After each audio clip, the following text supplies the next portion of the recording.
Przejdziemy dziś szlakiem gdyńskiego modernizmu wiodącego ulicą Świętojańską i jej okolicami. Historyczny układ urbanistyczny śródmieścia Gdyni, w którym przeważają modernistyczne kamienice, został uznany w 2015 roku za pomnik historii, najmłodszy pomnik historii w Polsce nie mający jeszcze 100 lat. Idea modernizmu, która towarzyszyła budowie Gdyni, jest najspójniej wyrażona w ulicy Świętojańskiej. Początkowo, gdy Gdynia była jeszcze wsią letniskową, powstawały wolno stojące wille.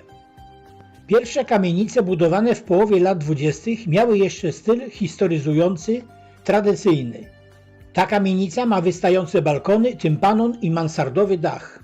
Dopiero przybycie grupy architektów, głównie z Politechniki Warszawskiej i Lwowskiej, spowodowało zmianę podejścia do projektowania miasta, które tak naprawdę stworzył rozwijający się port. Na ulicy Świętojańskiej obowiązywały zasady maksymalnej wysokości 18 metrów i 5 kondygnacji z dopuszczeniem 6, o ile była cofnięta w stosunku do fasady. Zaczęły powstawać budynki budowane zgodnie z 5 zasadami modernizmu Le Corbusiera, czyli budynki o konstrukcji słupowej, z płaskimi dachami i tarasami, dużymi poziomymi oknami, wolnym planem wnętrz, prostą elewacją wolną od niepotrzebnych ozdób. Na początku lat 30. powstają przepisy wymagające od projektantów dyplomu inżyniera architekta lub inżyniera budownictwa lądowego. Kamienicę Franciszki Glasenapowej zaprojektował Tadeusz Jędrzejewski. Parter spełnia 3 postulaty Le Corbusiera: parteru na słupach, wolnego planu i wolnej fasady. Kamienica firmy Paget z 1934 roku jest dziełem Jana Bochniaka. Architekt jako pierwszy w Gdyni zastosował pionowy podział elewacji. Środkowa część jest wyższa o 1 piętro.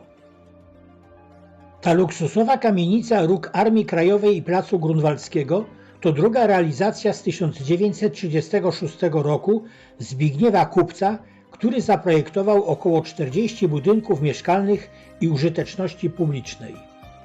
Od ulicy Armii Krajowej ma 4 piętra, a narożnik jest o 1 piętro wyższy. W narożniku znajdują się przeszklone ogrody zimowe. Każde z okien składa się z 15 szyb. Takie zimowe ogrody miały 3 gdyńskie kamienice. Od strony Placu Grunwaldzkiego budynek ma 3 piętra. Pierwotny taras na dachu został zabudowany. Tę kamienicę przy Placu Grunwaldzkim projektował Jerzy Miller, wybitny architekt przybyły do Gdyni w 1920 roku.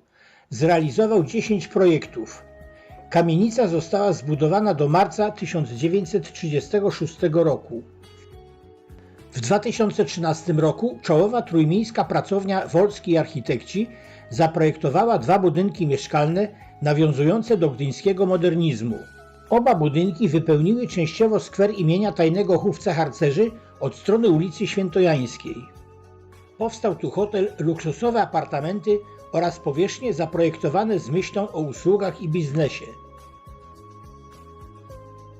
Jedną z najstarszych modernistycznych kamienic w Gdyni jest kamienica adwokata Leona Stankiewicza. Została zbudowana w 1931 roku według projektu Włodzimierza Prochaski i Tadeusza Jędrzejewskiego. Najdłuższą elewację na ulicy Świętojańskiej zdobią 3 trapezowe wykusze zwieńczone niewielkimi tarasami. Rzędy okien połączone są listwami parapetowymi.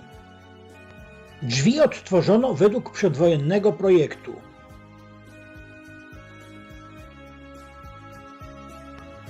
Na klatce schodowej w gablotach zobrazowano opowieść o budowie kamienicy i jej właścicielach. Ciekawostką jest najstarsza gdyńska winda z ażurowym szybem w duszy schodów. Winda firmy Roman Groniowski z Warszawy działa do dziś.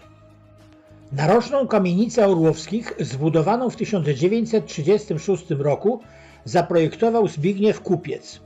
Na parterze mieścił się dom towarowy Bon Marché. Zaokrąglony narożnik przylega do kubicznego korpusu, tworząc asymetryczną bryłę. Ciekawostką są amerykańskie okna otwierane w górę. W drugim narożniku wznosi się kamienica firmy Kreński, również Zbigniewa Kupca i Tadeusza Kossaka. Zastosowano tu wertykalne lizeny dzielące fasadę oraz falujące balkony. Kamienice na ulicy Świętojańskiej stawiano na gruncie prywatnym. Ulica Słowackiego i Bema znajdowała się na terenie gminy.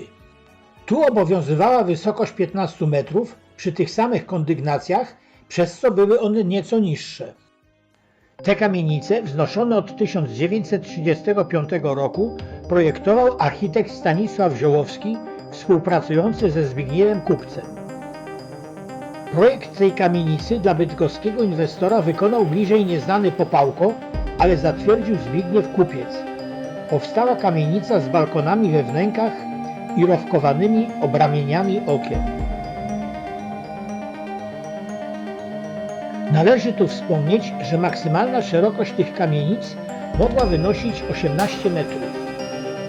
Remonty zabytkowych kamienic wspólnot lub właścicieli prywatnych na obszarze zapisanym jako pomnik historii współfinansuje miasto. Te kamienice o nieparzystych numerach są cofnięte w stosunku do jezdni i posiadają niewielkie ogródki.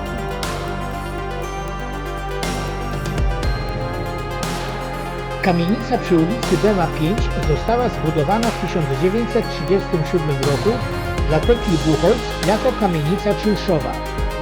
Tę kamienicę również projektował Zbigniew Kupiec. Wyróżnia ją efektowny portal z rytmicznie rzeźbionymi szlifami wykończonymi w czerwonym tynku kamieniarskim. Portal rozciąga się na 2 sąsiadujące okna.